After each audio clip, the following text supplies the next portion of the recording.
তোমাদের অনেক অনেক স্বাগত। এই দেখো ছেলেকে রেডি করে বসে আছে ওর বাবার জন্য। ওর বাবার এখনো হয়নি, মানে ছেলে উঠে রেডি হয়ে বসে থাকে, ওর বাবা তবুও মানে ঘুম থেকে ওঠে না। এত ঘুম, এত ঘুম না, মানে বিয়ে থেকে আসা হয়েছে, ভালো ঘুম হয়নি তো।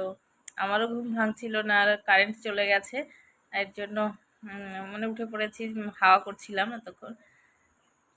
তো আজকে ছেলেকে খাইয়ে দিলাম হচ্ছে কালকে রাতের ভাতটাকে পেস্ট করেছি, আর পাকা আম পেস্ট করে দুধ দিয়ে এটা ইসে করে খাইয়ে দিয়েছে। এটা বেশ ভালোই খেয়েছে, সিদ্ধ ভাতটা সেরকম খেতে চায় না, আম থাকলে মানে কোনো কথাই নেই। আর আজকে ভাবছি যে কি রান্না করব। তো চিংড়ি মাছ নিয়েছিলাম হচ্ছে রবিবার দিন, ওটা ভিজিয়ে রাখলাম, ডিপ ফ্রিজে ছিল। আর হচ্ছে দিকে আলু, মানে আলু ছোটো ছোটো আলুর দম, মানে ওটা দিয়ে চিংড়ি মাছটা করব।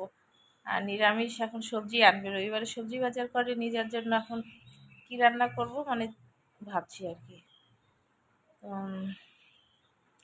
দেখা যায় কি সবজি আনে, তারপর নিরামিষ সবজিগুলো কাটতে শুরু করব। তো চলো সাথে থাকো, আশা করি তোমাদের খুব ভালো লাগবে।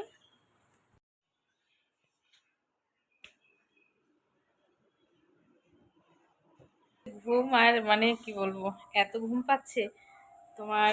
রাত্রে এসছি হচ্ছে 3টের সময় বাড়িতে, তো বিয়ে বাড়ি থেকে উঠে মানে ছেলে যায় 1:45 স্কুলে। এবার চোখ মেলে দেখি 7:30 বাজে। কি করব বুঝতে পারছি না। ছেলেকে 3বার ডেকেছি তারপরে উঠেছে, মানে ওরও মানে খুব টায়ার্ড, তার মধ্যে কালকে দুপুরে ঘুমোয়নি।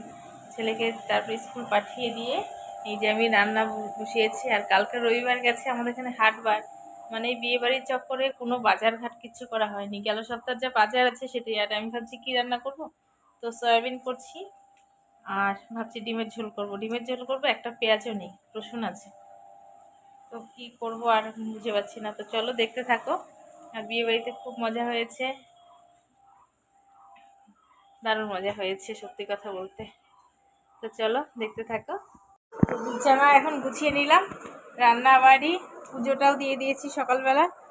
আবার মা পুজো দিবে, মা মেয়ে 11টা অবধি ঘুমোলো।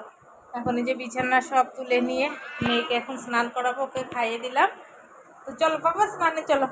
দেখো এই যে আমার টুলটার এই অবস্থা করে, এটাকে যতই গুছিয়ে রাখা হয়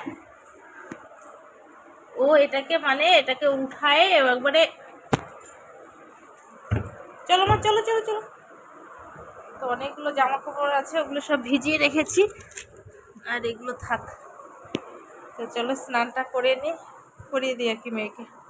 কাছে শুয়েছিলাম, জানো তো একটুও ঘুম আসেনি, চোখে ঘুম ভর্তি, চোখটা খুব জ্বালা করছে। ছেলে এখন চলে আসবে, ওকে খাওয়াতে মানে ওয়েট করছি। আর বড়মশাইয়ের একদমই ঘুম হয়নি, মানে 3 ঘন্টার মতো ঘুমিয়েছে ও। আর এদিকে আমার শাশুড়ি মা অনেক ঘুমিয়েছে, 11টা অবধি ঘুমিয়েছে, তো এখন আবার মেয়ের সাথে ঘুমোচ্ছে। বাবাও ঘুমিয়েছে 9টা অবধি। আর ছেলে তো উঠে গেছে, ওকে বলবো আজকে 5:30 থেকে পড়া, তোর ম্যামকে ফোন করে বলবো যে 7:30 থেকে পড়াতে, একটু না ঘুমোলে না খুব টায়ার্ড হয়ে যাবে ছেলেটা। তো চলো, ছেলে এখন চলে আসবে, ওকে খাইয়ে নি, তারপরে আবার তোমাদের সাথে দেখা হচ্ছে। বাবা পড়ে যাবে না মা? ও মা পড়ে যাবে তো, দেখো এই যে শোনা দেখো কি,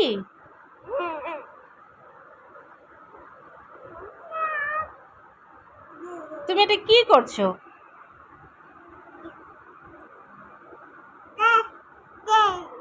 হ্যাঁ